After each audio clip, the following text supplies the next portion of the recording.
Hola, bienvenidos. En esta ocasión les traigo un ejercicio muy frecuente en exámenes de cálculo diferencial. Así que, sin más preámbulos, comencemos. Nos dice, un vehículo debe trasladarse desde el punto A hasta el punto B de la figura. El punto A dista 36 kilómetros de una carretera rectilínea. Sobre la carretera, el vehículo puede desarrollar una velocidad de 100 kilómetros por cada hora, mientras que sobre el terreno puede desarrollar una velocidad de 80 kilómetros por hora. Preguntan, ¿cuál es el recorrido que debe realizar el conductor para que el tiempo empleado en ir desde A hasta B sea mínimo? Y piden calcular ese tiempo. Muy bien, vamos a pasar a darle la solución y por un instante voy a quitar la gráfica. Y ahora sí vamos a definir nuestras variables. Básicamente en el enunciado tenemos de manera numérica las velocidades, ¿no? Entonces vamos a definir Vt como la velocidad en el terreno, que está dado en kilómetros por hora, mientras que Vc es la velocidad en la carretera. Además tendremos que t será el tiempo total que toma el vehículo en hacer el recorrido. Estos valores también los tenemos, ¿no? Como se puede observar, tenemos que Vt será 80 km por hora, mientras que Vc será 100 km por hora.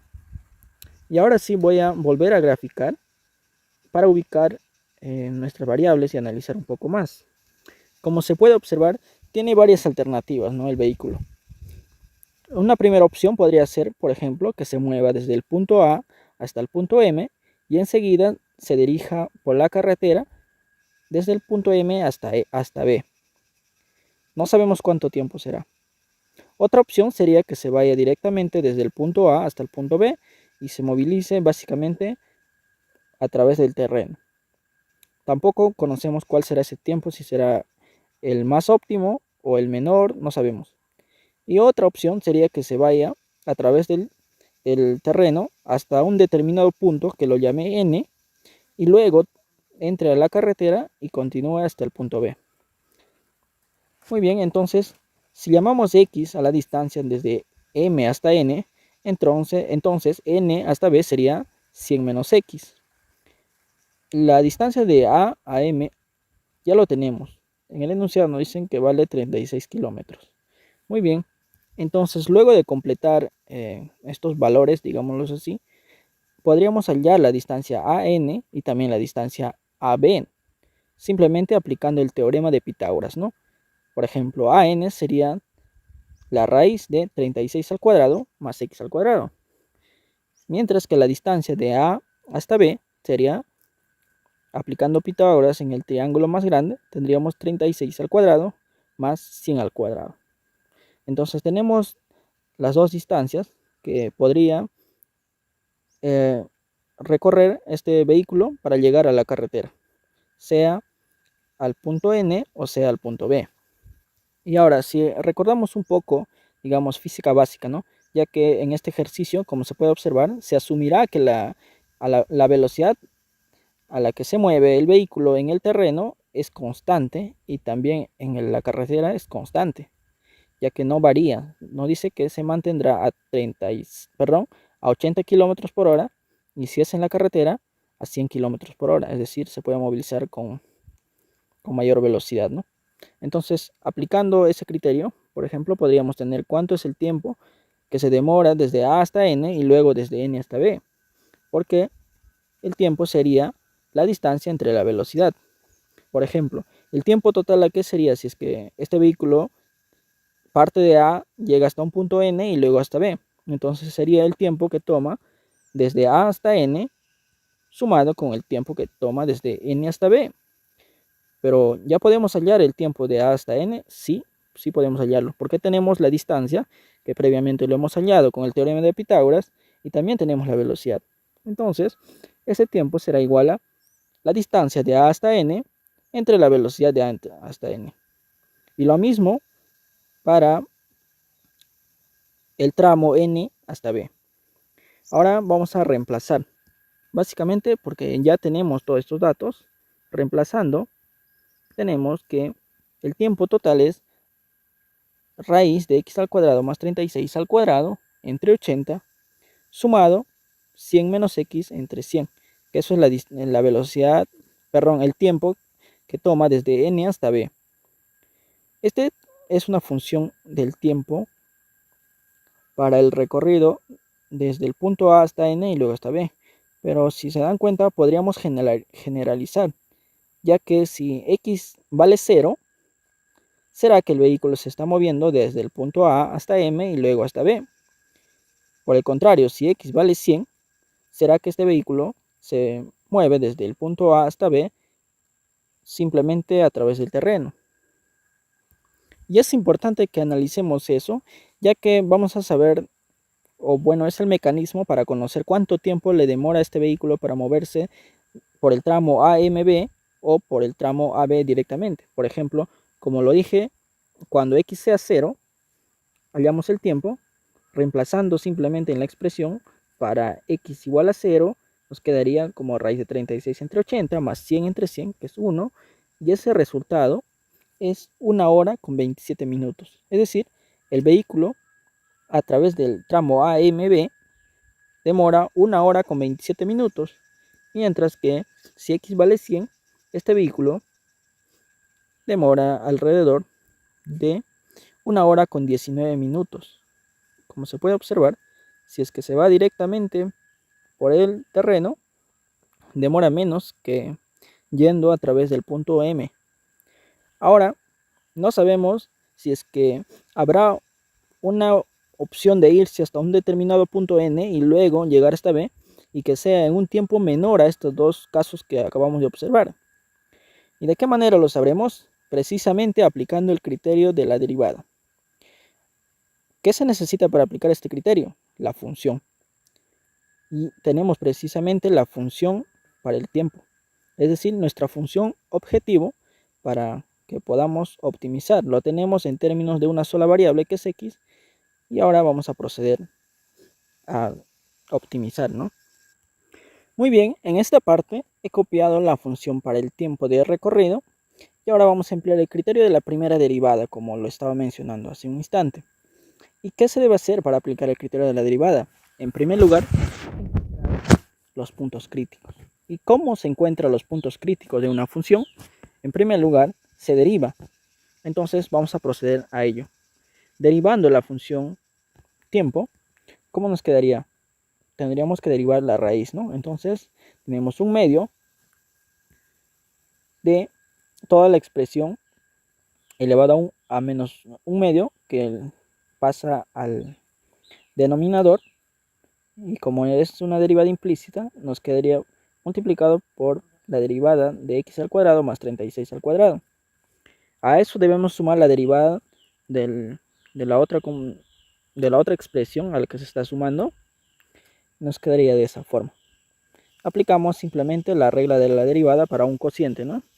Entonces desarrollamos esto y tenemos que la derivada de la expresión del tiempo es igual a x entre raíz de x al cuadrado más 36 al cuadrado por 80 menos 1 entre 100.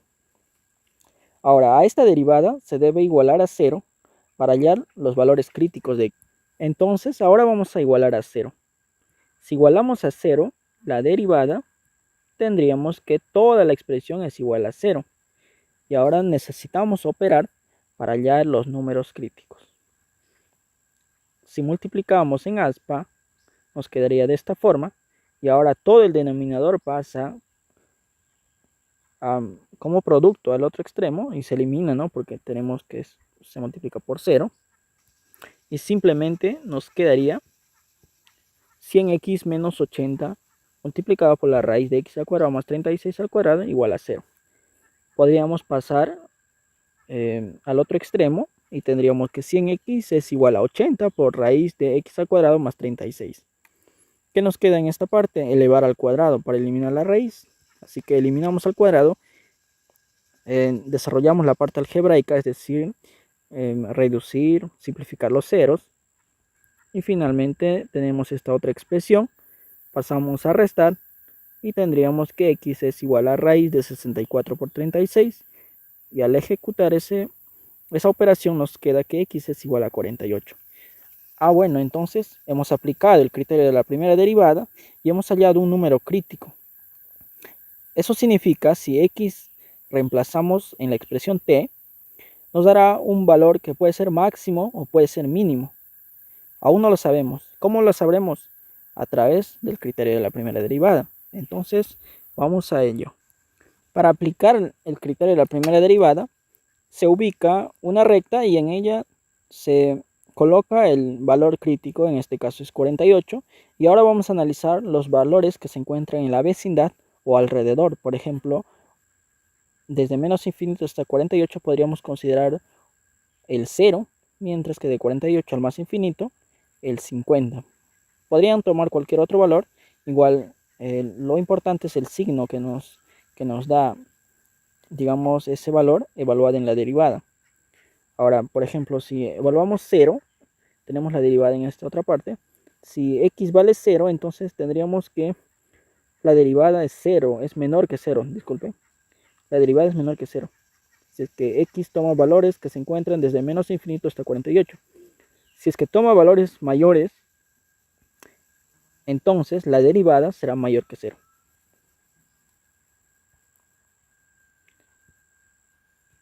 Precisamente eso lo escribí en esta parte. Tenemos que cuando evalúas en cualquier valor menor de 48, la derivada siempre resulta 0.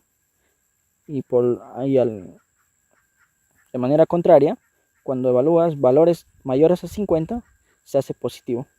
¿Eso qué significa? Que desde menos infinito hasta 48 es decreciente la función. Y desde 48 en adelante es creciente. Por lo tanto, se puede afirmar, según el criterio de la primera derivada, que 48 es un punto mínimo. Es un punto mínimo. En esta parte tenemos precisamente lo que les iba comentando. Cuando se evalúa en 0, resulta un número negativo, y cuando se evalúa en 50 es positivo. Pero lo relevante de toda esta parte es que 48 es un punto mínimo.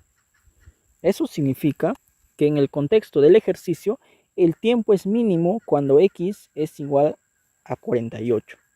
Y ahora vamos a evaluar la función tiempo para el valor de x igual a 48, que simplemente es reemplazar, y al evaluar tenemos que ese valor es 1 hora con 16 minutos.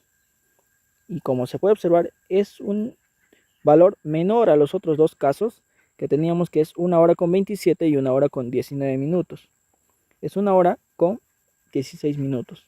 Es decir, es el menor tiempo que le puede tomar en trasladarse desde el punto A hasta el punto B pasando por N. Ahora, acabamos de hallar el tiempo mínimo, pero nos piden hallar el recorrido, es decir, cuánto es la longitud por la que se desplaza. Y eso lo vamos a hallar en la gráfica, simplemente reemplazando. Como se puede observar, ya he puesto el valor de x, que es 48, entonces la diferencia sería 52 de n hasta b. Ahora el recorrido será la distancia de a n. ¿Y cómo lo hallamos? A través del teorema de Pitágoras. La distancia de a n por Pitágoras, ese valor es 60 kilómetros. Entonces el recorrido final mínimo sería la suma de 60 más 52. ¿Y ese valor cuánto es? 112 kilómetros. Entonces de esta manera se resuelve este ejercicio. Como hemos visto, lo importante es plantear el ejercicio, derivar de manera correcta siguiendo las reglas, luego analizar según el criterio de la primera derivada. También se podría aplicar el de la segunda derivada y se obtiene la optimización de la función tiempo en este caso. Eso sería todo con respecto a este ejercicio. Los invito a suscribirse. Pueden dejar cualquier duda en los comentarios y nos vemos en otra ocasión.